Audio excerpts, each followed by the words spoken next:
आप ये सोच रहे हैं कि मैं बार बार इस लैंप को ऑन ऑफ क्यों कर रहा हूं। असल में मैं भी बहुत दिनों से यही सोच रहा था कि लिकर को लेकर उसको अपनी जिंदगी में जगह देने या उसे अपनी जिंदगी से हटा देने के बारे में मैं इतना ऑन ऑफ क्यों कर रहा हूं। यह बात बहुत दिन से मन में चल रही थी कि इसको आगे लेकर चला जाए या इसे छोड़ दिया जाए, लेकिन मेरे मन में बड़े निर्णय लेने की ताकत अभी नहीं थी और वो ताकत मुझे मिलनी थी एक सवाल से। वो सवाल जिंदगी में मेरे मुंह बाए खड़ा था। खैर, इस कहानी की तफसील में जाने के पहले मैं चैतन्य अनुराग इस चैनल पर आपका हार्दिक अभिनंदन करता हूं। सबके लिए मोहब्बतें, सबसे साझेदारी, आगे बढ़ने की जद्दोजहद और सीखने की ललक, इन चीजों के लिए, इन मूल्यों के लिए हमारा चैनल हमेशा आपके लिए प्रोग्राम्स लाता रहेगा। तो आइए वापस आते हैं उस कहानी पर। यह वाकया आज से कोई लगभग 1 बरस पहले का है। मेरे कजिन, जिनकी उम्र कुछ मेरी ही उम्र जैसी थी, ऑपरेशन और तमाम तरह के मेडिकेशन के बाद अस्पताल में बेड पर पड़े जिंदगी और मौत की लड़ाई लड़ रहे थे। जब उनको अस्पताल से देखकर मैं वापस घर लौट रहा था तो मेरी पत्नी ने मुझसे एक सवाल पूछा।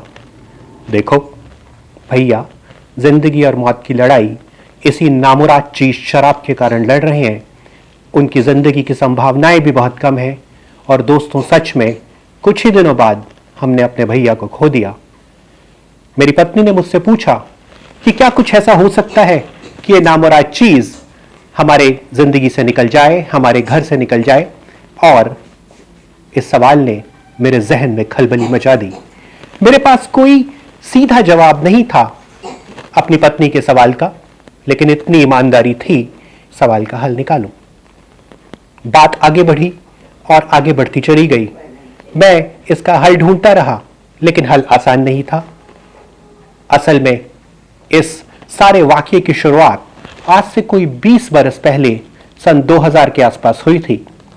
वो दिन कॉलेज के खिलंदड़ेपन के, बेफिक्री के और मौज मजे के दिन थे। हम भी उस समय जवानी के पूरे खुमार में थे और जाहिर है कि जवानी में सभी एक्सपेरिमेंटलिस्ट होते हैं, सभी नए नए प्रयोग करते हैं। हम भी नए प्रयोग कर रहे थे। ये उन दिनों की बात है जब मैं अपनी पेरेंटल फैमिली से दूर रह रहा था।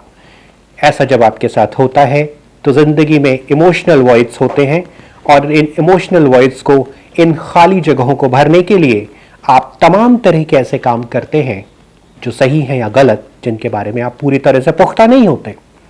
खैर, कॉलेज में जाने के बाद नए दोस्त मिले।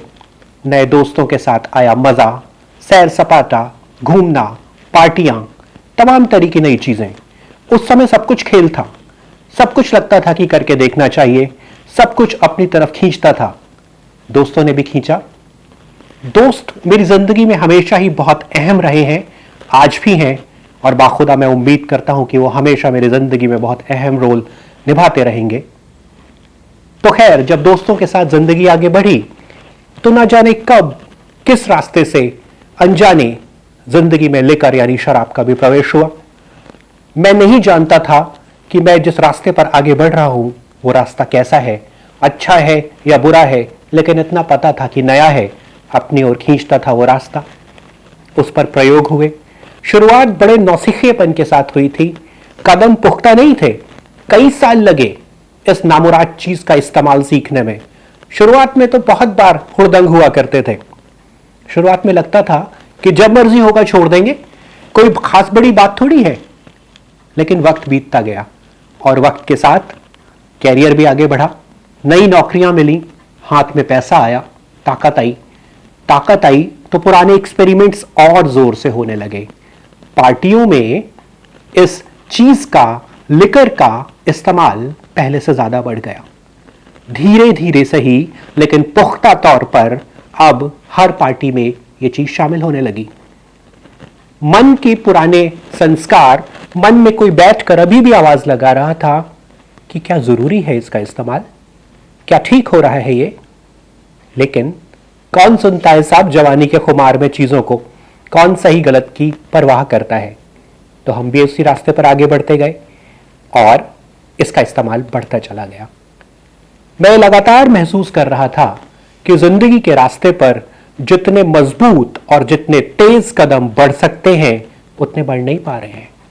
अंदर से कोई बार बार बताता था कि ये नामुराद चीज, लिकर, शराब अगर जिंदगी में ना होती तो जिंदगी उससे ज्यादा बेहतर होती जितनी की वो है, लेकिन सही निर्णय लेने के लिए, उसको अंजाम तक पहुंचाने के लिए अभी मैं तैयार नहीं था। हुजूर, मैंने अपने तजुर्बे से सीखा है और मैं जानता हूं कि जैसे आसमान में छाए हुए बादल जमीन पर सूरज की रोशनी को नहीं आने देते, ठीक उसी तरह शराब आपकी चेतना पर एक काले बादल की तरह छा जाती है और आपको जिंदगी को उसके सही स्वरूप में, सही रंगो रूप में नहीं देखने देती। आप सही गलत का निर्णय नहीं कर पाते। आप जिसे सही समझते हैं वो बहुत बार गलत होता है, जो सही होता है वो आपसे कई बार होता नहीं है। आपकी चेतना कुंद हो जाती है और पता नहीं चलता, लेकिन आपकी मानसिक आत्मिक शक्तियां लगातार कमजोर होती जाती हैं।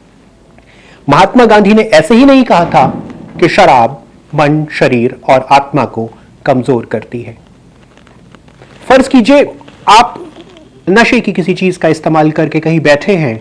आपने भी अपने तजुर्बे से देखा होगा कि बहुत जगह लोगों को सफाई और गंदगी के बीच का फर्क केवल इसलिए नहीं आ पाता क्योंकि उन्होंने किसी खास तरह का नशा किया हुआ है। नशा करके लोगों को अपने ही शरीर की गंदगी में पड़े हुए आपने बहुत बार देखा होगा।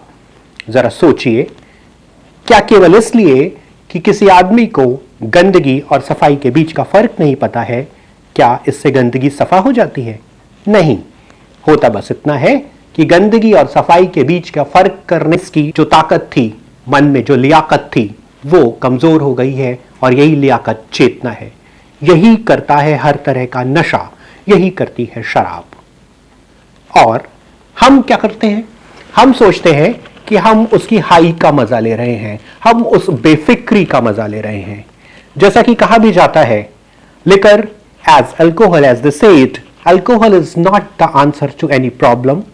It is a part of problem itself. And moreover, liquor is not the answer to any question. It is just a question in itself, and it adds to your problem. It adds to further anxiety. It adds to the randomness, the disorder in your life. खैर, ये बात समझना कि आपकी जिंदगी में disorder बढ़ रहा है, ये भी एक लियाकत है और इसके लिए भी या तो तजुर्बा चाहिए या फिर किसी ना किसी तरह की चेतना चाहिए जो उस समय मेरे मन में नहीं थी। जिंदगी आगे बढ़ती गई, मैं उन्हीं रास्तों पर आगे बढ़ता गया। एक चीज थी जिसने मेरे लिए काम किया और वो थी ईमानदारी।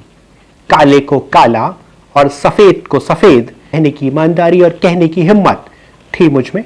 इसने मेरी मदद की और इसी के कारण आज मैं आपके सामने यहां बैठकर अपने लिकर अब्स्टिनेंस की और सोब्रिटी की पहली सालगिरह पर आपसे मुखातिब हूं और आपसे बात कर रहा हूं। इस 5 एपिसोड की सीरीज में हम एक के बाद एक ये तजुर्बा करेंगे, ये सीखेंगे एक दूसरे से कि किस तरह से लिकर हमारी जिंदगी में अहम जगह इख्तियार करता जाता है और जिंदगी उसी अनुपात में सिकुड़ती चली जाती है। बाकी कुछ हो ना हो दोस्तों, लेकिन इतना तो तय है कि लिकर हमें ही हमारी एक छोटी फ्रैक्शन बना देता है, हमें हमारी ही एक भिन्न बना देता है। इसके इस्तेमाल के बाद अनुराग मुकम्मल नहीं रहता। जो आपसे मुखातिब होता है नशे के सुरूर में, वो 1/2 अनुराग होता है, 1/3 अनुराग होता है, मुकम्मल इंसान नहीं होता। ऐसा कैसे होता है, इसके बारे में हम और तजुर्बा करेंगे आने वाले एपिसोड्स में। तब तक मैं चैतन्य अनुराग आपसे फिर वायदा करता हूं कि सबके लिए मोहब्बतें, सबके साथ साझेदारी, आगे बढ़ने की जद्दोजहद और सीखने की ललक के लिए यह चैनल लगातार बेहतरीन कंटेंट आपके लिए लाता रहेगा। अगर आपको हमारे कंटेंट में कुछ अच्छा लगता है तो कृपया हमें लाइक करें, बेल बटन को ज़रूर पुश करें और अपने कमेंट्स के साथ हमें ज़रूर बताएं कि हम अपने कंटेंट को और एनरिच कैसे कर सकते हैं। तब तक के लिए धन्यवाद।